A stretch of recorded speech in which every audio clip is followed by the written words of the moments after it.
Il a surgi avec le virus, pourrait-on dire, le professeur marseillais, le druide, le gaulois, le sauveur ou le gourou. Génial pour les uns, charlatan pour les autres, connu en tout cas bien au-delà des frontières françaises, en Afrique notamment, nous le verrons, et célèbre jusqu'en Amérique. Avec sa chloroquine, Didier Raoult a déversé dans le chaudron de la crise sanitaire une potion explosive. Alors qui est vraiment cet homme qui a déchiré la France en pleine pandémie? Marie-France Etchegoin a mené l'enquête. Bonsoir, soyez la bienvenue. Bonsoir. Vous êtes grand reporter au magazine Elle, avec nous également Ariane Chemin, co-autrice de cette enquête, grand reporter au Monde. Bienvenue à vous également. Votre livre est publié aux éditions Gallimard. Ariane Chemin, commençons peut-être par cet extrait. Je vais vous raconter une chose que je n'ai confiée à personne, lance Didier Raoult. Nous sommes assis face au célèbre professeur dans le bureau qui lui sert de QG à Marseille. Avant de voir quelle est cette confidence, comment s'est passé, dans quelles conditions s'est passée cette rencontre? On lui a expliqué qu'on voulait expliquer le phénomène Raoult, c'est-à-dire comment un pays, et il est quasiment le seul au monde et en Europe, a pu tout d'un coup se passionner pour un seul personnage qui rentrait quasiment dans tous les foyers français, qui était interviewé sur toutes les chaînes d'infos en continu. Et pour ça, évidemment, il fallait le rencontrer et il a accepté de le faire. Il a accepté de le faire et donc cette enquête a pu avoir lieu. Cette confidence, c'est celle-ci et vous l'écrivez. Didier Raoult vous déclare, j'ouvre les guillemets, un jour alors que j'avais 14 ans, un pédopsychiatre a dit à mon père, écoutez, votre gosse a 180 de QI, laissez-le faire, tout ira bien. Là en fait, il vous envoie clairement un message. Écoutez, c'est en tout cas une confidence qui nous a paru éclairante. Enfin, c'est pas tout le bouquin non plus, il faut pas exagérer, mais il a tellement dit pendant la pandémie en fait qu'il était l'élite, le top du top, le meilleur, une sommité mondiale, etc. Que le fait qu'il nous le raconte à ce moment-là, que cette scène ait eu lieu alors qu'il avait 14 ans, de fait, oui, ça l'a constitué. Et ça permet de comprendre aussi comment il s'est comporté pendant l'épidémie. Ça éclaire une partie, en tout cas, de ses postures. Mais il s'est comporté comme ça avec vous après ou pas du tout, contrairement à l'image qu'on a de lui à la télévision? Non, mais à la télévision, on a bien vu qu'il était capable d'engueuler les journalistes qui posaient des questions qui le gênaient. Il avait toujours un ton un peu supérieur. Il avait trouvé le remède qui allait guérir tout le monde. Et ça, évidemment, c'est pour ça qu'on a raconté cette scène, parce que dans sa tête, il est supérieur aux autres. Alors évidemment, ça explique mille choses après et comment notamment il a pu rentrer dans les maisons et dans les cerveaux de certaines personnes. Vous vous rappelez que la moyenne c'est 140, je crois, de QI et qu'Einstein c'est 100. C'est combien? 100. C'est 100, mais 100, voilà. Donc, alors avant de poursuivre sur votre enquête, on va voir les images fortes, les mois de polémique et les passions autour de ce professeur et de l'hydroxychloroquine. Récit signé Antoine Delpierre. Ce jour-là, le président français rend visite au professeur Didier Raoult. C'est l'acmé d'un phénomène qui tient alors la France en haleine depuis plus d'un mois. Depuis que le chercheur marseillais a lâché cette bombe, la chloroquine est un traitement efficace contre la Covid-19. On avait écrit avec mon collaborateur Jean-Marc Rollin que la chloroquine était probablement un médicament d'avenir dans les infections virales il y a 10 ans de ça. En plein confinement, la France découvre qu'elle abrite une sommité de la microbiologie, un spécialiste mondial des maladies infectieuses. Un chercheur reconnu, au style original et sans langue de bois. Vous leur dites, écoutez, vous voulez pas, juste la chloroquine, c'est pas compliqué, c'est pas cher, vous voulez pas prendre ça. Enfin, vous coupez l'herbe sous les pieds d'une quantité de gens qui pensent qu'ils vont avoir le prix Nobel pour avoir trouvé un nouveau médicament contre le coronavirus. En pleine pandémie, dans un monde confiné, sans l'espoir encore d'un vaccin efficace, la chloroquine fait le tour de la planète et convainc de Marseille à la Maison-Blanche. Qu'est-ce que vous avez à perdre? Qu'est-ce que vous avez à perdre?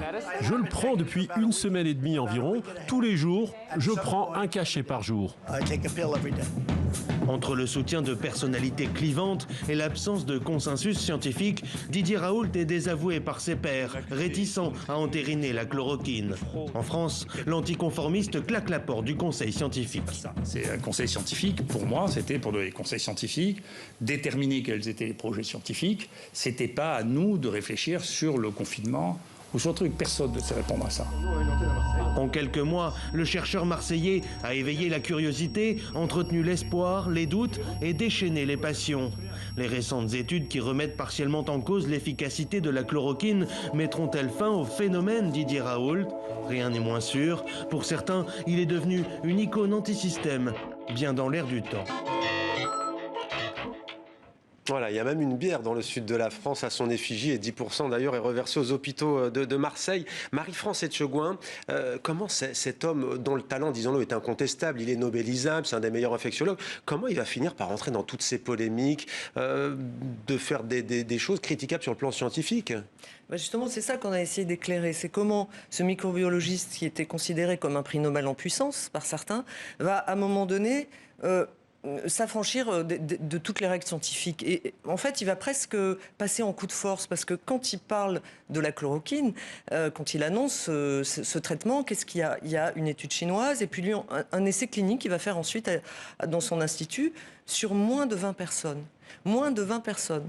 Et il estime que les résultats sont spectaculaires. Là-dessus, tout un tas de politiques marseillais qui ont attrapé le Covid pendant les municipales vont défiler de Renaud Muselier à Martine Vassal en disant on a été guéri, c'est formidable. Valérie Pécresse va dire oui à la chloroquine, l'ancienne ministre de la Recherche, présidente du Conseil régional d'Île-de-France. Mais aussi, on a 3 présidentiables à ce moment-là qui demandent à ce que la chloroquine soit donnée à tous les malades. C'est d'ailleurs un des enseignements de votre... Allez-y, pardonnez-moi. On a Pécresse, on a Bruno Retailleau, on a Le Pen, Marine Le Pen qui a les candidats déclarés. Il y a aussi des gens à gauche comme Ségolène Royal, il y a Mélenchon qui téléphone à Didier Raoult et qui le décrit comme quelqu'un de tout à fait exceptionnel. Ne parlons pas de Michel Onfray qui lui parle d'un héros hegelien, tous ces personnages, un on les homme qui a fait retrouve. l'histoire. Il y a BHL. Enfin, et quand Delfrécy dit qu'il a eu une pression politique, en fait, à laquelle il a dû résister, c'est pas faux. Ouais. Alors, c'est vrai que vous citez plein de femmes politiques et d'hommes politiques. On aurait tort de croire, quand on lit votre livre, on en a la confirmation, que c'est en fait une sorte d'histoire d'élite contre le peuple, à savoir les élites qui seraient contre lui et le peuple qui serait pour lui. Des élites sont avec lui. Oui, on a beaucoup dit que c'était un nouveau phénomène gilet jaune. C'est plus compliqué que ça. Il y a des ressemblances, évidemment, notamment parce que la chloroquine, Didier Raoult se font connaître sur Facebook, par exemple, sur les réseaux sociaux. Il y a des groupes qui se créent. Il lui-même fait des conférences via YouTube. Mais ce qui nous a frappé et ce qui nous a fasciné avec Marie-France, c'est qu'on s'est rendu compte, au fond, que qui voulait que ça marche, la chloroquine ? Les grands patrons, comme la première fortune de France, Bernard Arnault, mais aussi Elon Musk, qui convainc, d'une certaine manière, via ses tweets, Donald Trump, que vraiment, c'est le médicament miracle. On parle même d'un don du ciel. Il parle d'un don du ciel sur son compte Twitter. Et donc, aussi des patrons de journaux, des tas de personnes, des médecins aussi, y compris des médecins hospitaliers. Et donc, ça n'est pas seulement ce qu'on a voulu croire, même si, dans l'esprit de Emmanuel Macron, qui ne craint rien de plus qu'un retour des Gilets jaunes, évidemment, il y a eu cette angoisse que tout d'un coup, il soit submergé par une vague de ce genre. Mais on comprend mieux aussi dans votre livre qu'il y a eu ce cycle infernal. En fait, au fur et à mesure, il va s'enfermer, le professeur Raoult, dans des certitudes, commettre plusieurs erreurs, aussi face caméra. Pourquoi vous, qui connaissez désormais mieux que nous l'homme, qu'est-ce qui fait cela ? Est-ce que c'est sa vie particulière ? Vous parlez de ses parents, il y a cette vie assez romanesque. On a le sentiment que c'est le héros à la française, le Gaulois résistant d'ailleurs, le Sud contre Paris. Qu'est-ce qui fait dans son caractère qu'il en est arrivé là ? Il y a un peu tout ça. Et ce qui est fascinant, en fait, c'est que cette épidémie, ça aurait dû être son moment, en fait. Il a le centre spécialisé dans les épidémies en France, il est le seul.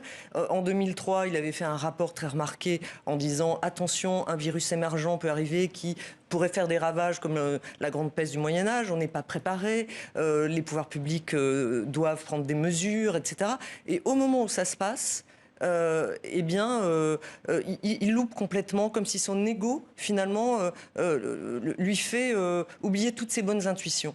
Et alors, il y a aussi le fait chez lui, ce qui est notable, c'est qu'il a besoin, comme il est persuadé d'avoir raison, d'être reconnu. Et dès le début de l'épidémie, il va se présenter en disant qu'il faut tester. Il va notamment vouloir tester les premiers rapatriés de Français qui arrivaient à Carré-le-Rouet, tout près de Marseille. Et là, c'était plutôt bien de tester. Et il avait raison sur ce point-là. Et après, c'est lui qui va aussi beaucoup tester à Marseille, avant tout le monde, etc. Sur ce point-là, il a parfaitement raison, avant tout le monde. Mais il n'est pas pris en compte à ce moment. On va lui interdire, par exemple, de monter dans l'avion pour mettre des écouvillons dans le nez des rapatriés.